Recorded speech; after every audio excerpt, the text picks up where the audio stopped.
बिहार में चुनावी करारी हार के बाद लालू प्रसाद यादव के परिवार में तनाव खुलकर सामने आ गया है। परिवार के भीतर आरोप प्रत्यारोप इतना बढ़ गया है कि तेजस्वी यादव और उनकी बहन रोहिणी आचार्य के बीच गहरी तकरार हुई। रोहिणी आचार्य खुद मीडिया के सामने आई और उन्होंने बताया कि उन्हें किस तरीके से अपमानित किया गया। लेकिन उस बंद कमरे में हुआ क्या था, जहां पर रोहिणी आचार्य मौजूद थी, मीसा भारती मौजूद थी, तेजस्वी यादव मौजूद थे और उनके सिपहसालार संजय यादव एंड कमेटी भी मौजूद थी। सूत्रों के मुताबिक पारिवारिक बहसबाजी के दौरान तेजस्वी ने रोहिणी पर एक ताना कसा, एक ताना मारा कि तुम तो बहुत खुश हो रही होगी, जो तुम चाहती थी वो हो गया, यानी कि चुनाव हम हार गए। और इसके जवाब में रोहिणी भड़क उठी और उन्होंने कहा कि जिस तरह तुम घर की बेटी का अपमान कर रहे हो, तुम्हें मेरी बद्दुआ लगेगी। सूत्रों के मुताबिक तेजस्वी यादव ने घर में हुई गर्मा गर्म बहस के दौरान बिहार चुनाव में हार की जिम्मेदारी रोहिणी आचार्य पर डाल दी। रोहिणी सिंगापुर से पटना आई, चुनाव प्रचार में हिस्सा लेना चाहती थी, लेकिन उन्हें सीमित जगहों पर ही भेजा गया। सारण में भी उन्हें सिर्फ एक दिन, और वो भी अखिलेश यादव की रैली के दिन बुलाया गया। इसके बावजूद तेजस्वी यादव द्वारा हार का ठीकरा उन पर फोड़ना रोहिणी आचार्य को नागवार गुजरा, और किसी को भी होता। यह विवाद इतना बढ़ गया कि तेजस्वी यादव ने रोहिणी से कटाक्ष करते हुए कहा कि तुम तो बहुत खुश हो रही होंगी, जो तुम चाहती थी वो हो गया।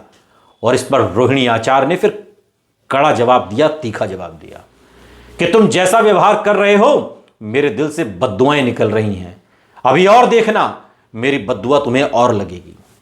इसके बाद विवाद कहते हैं चरम पर पहुंचने लगा। और इसके बाद जब रोहिणी आचार्य शनिवार देर रात रोते हुए राबड़ी आवाज छोड़कर निकल गई, पटना एयरपोर्ट पर उन्होंने पत्रकारों से कहा, मेरा कोई परिवार नहीं है और उन्होंने ही मुझे परिवार से निकाला है। दुनिया सवाल कर रही है कि पार्टी का ऐसा हाल क्यों हुआ, लेकिन इन्हें जिम्मेदारी नहीं लेनी है। तेजस्वी यादव और रोहिणी आचार्य के बीच जब कल तीखी बहस हुई, उस समय घर पर लालू प्रसाद यादव खुद मौजूद थे, राबड़ी देवी मौजूद थी, पूरा परिवार मौजूद था। माहौल इतना तनावपूर्ण हो गया कि जब रोहिणी घर छोड़कर जाने लगी तो लालू प्रसाद यादव और राबड़ी दोनों भावुक हो गए। परिवार की सभी बहनें इस विवाद में रोहिणी के साथ खड़ी दिखी और तेजस्वी यादव के खिलाफ भी नजर आईं। रोहिणी ने तेजस्वी यादव के करीबी संजय यादव और रमीज पर दबाव डालने का आरोप लगाया। उन्होंने कहा कि यह सवाल अब तेजस्वी यादव से पूछिए, सवाल पूछोगे तो गाली दी जाएगी, चप्पल से मारा जाएगा। यह बातें रोहिणी आचार्य ने कही। लालू परिवार में यह पहली बार नहीं है जब अंदरूनी कलह सतह पर आई हो। आपको याद होगा, इसी साल 25 मई को लालू प्रसाद यादव ने अपने बड़े बेटे तेज प्रताप यादव को पार्टी और परिवार दोनों से निकाल दिया। तेज प्रताप यादव ने भी इसका ठीकरा संजय यादव पर ही फोड़ा था। और अब जब रोहिणी आचार्य बाहर निकली हैं तो उनका भी यही कहना है कि मुझे पार्टी और परिवार, अब दोनों से मेरा कोई नाता नहीं है, क्योंकि वो नहीं चाहते कि मैं परिवार में रहूं, मैं पार्टी में रहूं। लेकिन इन सबके बीच तेज प्रताप यादव फिर सामने आए हैं और तेज प्रताप यादव ने कहा है कि मेरी बहन का जो अपमान करेगा तो फिर कृष्ण का सुदर्शन चक्र भी चलेगा।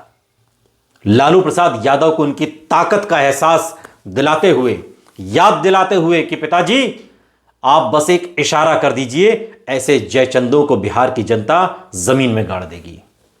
सिर्फ एक इशारा, यानी कि लालू प्रसाद यादव खुली छूट दे दें कि संजय यादव को पार्टी से बाहर कर दिया जाए, तो जनता जमीन में गाड़ने का काम करेगी। यह बात तेज प्रताप यादव ने कही है। लेकिन लालू प्रसाद यादव के परिवार की रार अभी थमती हुई दिखाई नहीं देती, और यह तब तक नहीं थमेगी जब तक लालू प्रसाद यादव खुद एक्शन मोड में नहीं आएंगे।